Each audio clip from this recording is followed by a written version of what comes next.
Hi, my name is Liz, and Jocelyn, Shannon, and I will be discussing the TAPS 4, which is a language processing skills assessment. So what we know already about the TAPS 4 is that it's a standardized assessment and it's a language processing skills assessment. So what we want to know about this assessment is the purpose of it and the interpretation of the results, and how we can discuss the findings with parents and other professionals. What we will learn from this presentation is the definition and characteristics of central auditory processing disorder, as well as the assessment areas of the TAPS 4, and the links between language processing skills and auditory processing skills. Okay, so a little bit about the TAPS 4. So the TAPS 4 assesses 3 skill areas, including phonological processing, auditory memory, and listening comprehension. So within those 3 different categories, there are 11 different subtests. And within each subtest, there's also a supplemental test. So for the phonological processing, there's word pair discrimination, phonological deletion, phonological blending, and syllabic blending, which is a supplemental test. And within the auditory memory, there is number word memory, sentence memory, number memory reverse, which is supplemental. And then finally, within the listening comprehension, there is processing oral directions, which is without background noise, auditory comprehension, and auditory figure ground processing oral directions with background noise, which is also a supplemental test. So all these different areas underpin the development of effective listening and communication skills, which is critical to the development of higher order language skills and literacy skills. And then a little bit about the administration side of the TAPS 4. The administrators include SLPs, psychologists, educational and learning specialists, and other professionals who need a reliable and valid measure of auditory language abilities in children, adolescents, and young adults. So the administration time for this test is typically between 60 to 90 minutes long, and it assesses children ages 5 to 21 years old. So it's designed for school-age children. And then why the test is important: again, it provides information about language processing and comprehension skills. And then this assessment, the TAPS 4, also features audio administration for the subtests, which includes proper pronunciation of speech sounds, which helps provide a greater degree of standardization and accuracy during the testing process.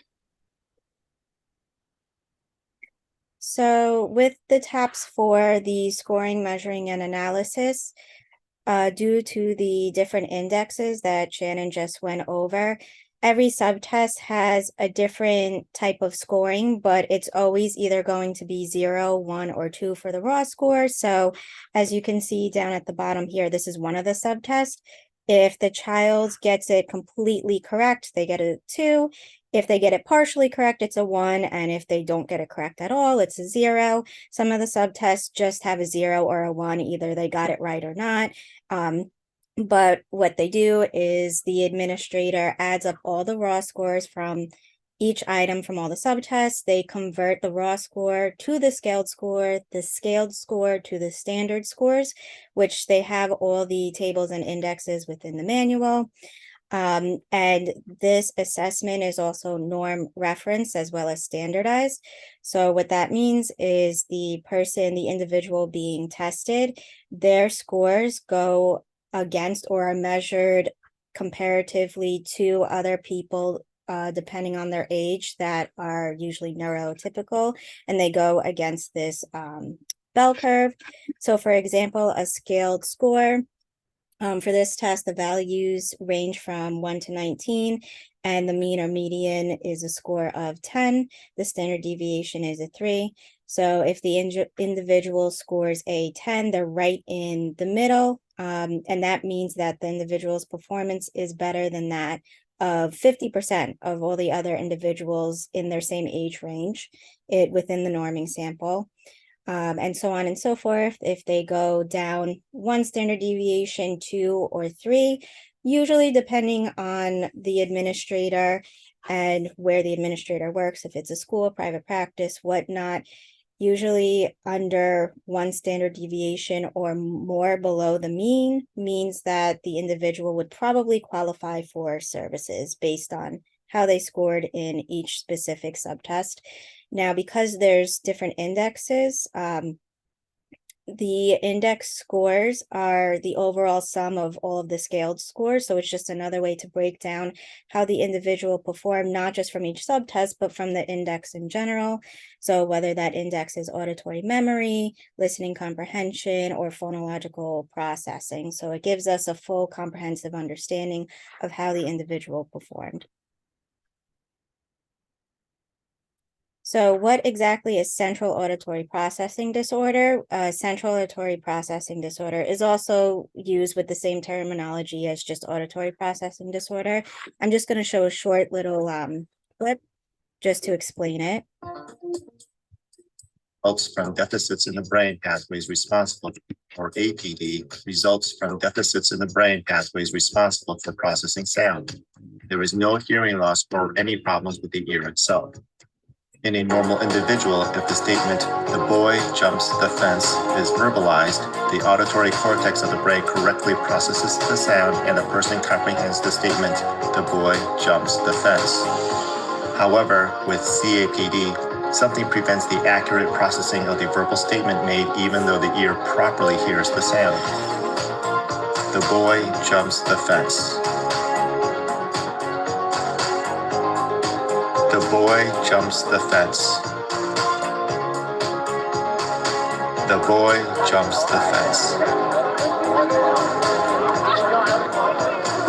Often, someone with CAPD will hear a wide range of different words and/or add in extra letters from what was actually spoken.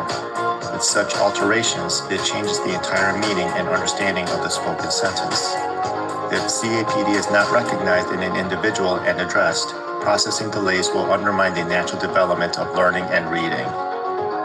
It is important to keep in mind that individuals with CAPD do not have speech delay and have normal hearing tests, which often results in a delay in diagnosis. CAPD is often considered the ear version of dyslexia, which is a visual processing disorder. As such, educators and healthcare professionals should maintain a high index of suspicion for CAPD whenever there is concern for accurate verbal comprehension in spite of a normal hearing test. So as the video said, CAPD is not due to peripheral hearing loss, so central or conductive hearing loss. It's due to some sort of deficit in the neural processing of auditory information to the brain, and it's not caused by higher order language or cognition deficits, but it can bring about or negatively impact language processing or cognition processing, but it's not caused by that. And there's a correlation that CAPD may coexist with other disorders such as ADHD, language impairment, or language disorder. It's also important to note that an audiologist really has to diagnose CAPD. Other people, such as psychologists or SLPs, they can have a high suspicion or maybe have like some sort of indication that someone might have CAPD, but they cannot formally diagnose it.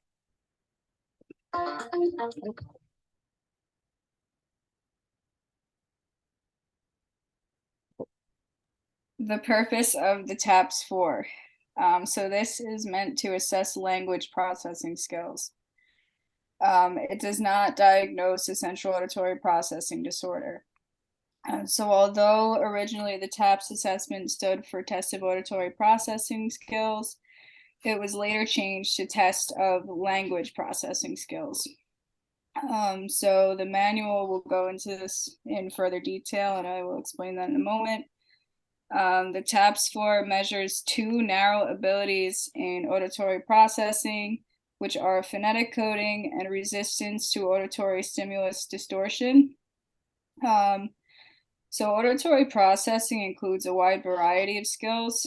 And this includes sound localization and lateralization, auditory discrimination, auditory pattern recognition, temporal aspects of audition, and auditory decrements with competing and degraded acoustic signals. So because auditory processing is just one component in the broader set of skills described as oral language processing, so auditory processing is just one component in the broader set of skills described as oral language processing. So language processing includes a variety of cognitive and linguistic skills such as phonological awareness, auditory attention, auditory memory, and conceptual knowledge.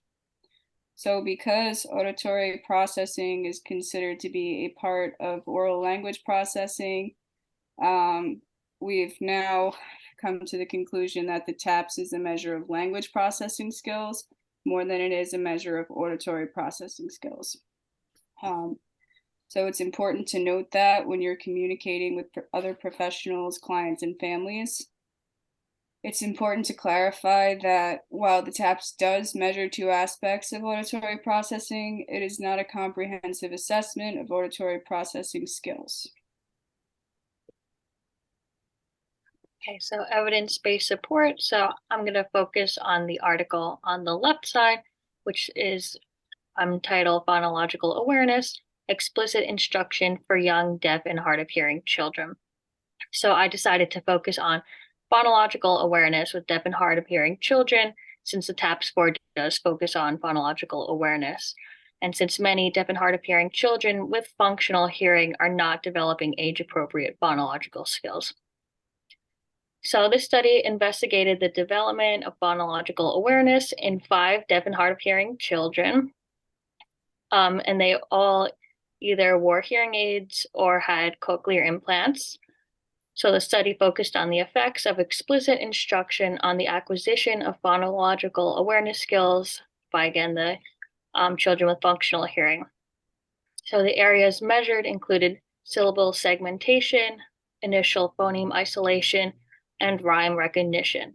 So for the test, it was a 9-month span. So the children individually received 1 hour of explicit phonological awareness instruction 4 times a week. And then following the study, compared to their baseline scores, all of the 5 children showed they developed age-appropriate phonological awareness skills in the 3 areas measured. So then, in conclusion, so based on the study, explicit instruction in early phonological awareness skills may provide deaf and hard of hearing children with functional hearing the ability to manipulate the different sounds in spoken language, which, along with alphabetical knowledge and the foundation for learning to decode words and read with a level of functional proficiency. And so though phonological awareness has not typically been a part of the reading instruction of deaf and hard of hearing children, teachers and educators should know that such development is possible, especially for those deaf and hard of hearing children with functional hearing. So the article that I researched was titled The Impacts of Language Background and Language-Related Disorders in Auditory Processing Assessment. This was a study done in 2013, and it studied the correlation or the impact of an individual's language background, whether they're monolingual, bilingual, trilingual, and if they have a language-related disorder, which would be considered dyslexia and or language impairment in this study. And these 2 variables and their impact on the performance of tests of auditory processing, which included speech and non-speech aspects. So their participants were 133 multilingual children, mostly with English as their additional language, and 71 monolingual children, ages 7 to 12 years old, and they were all native English speakers. What the study found was that language background did not have a significant effect on the 3 non-speech auditory processing tests, but the multilingual children performed worse in their second language. And children with dyslexia and or a language impairment performed worse compared to those without those types of language-related disorders. So what the researchers concluded was that most tests that claim to examine auditory processing disorders are poor in validity.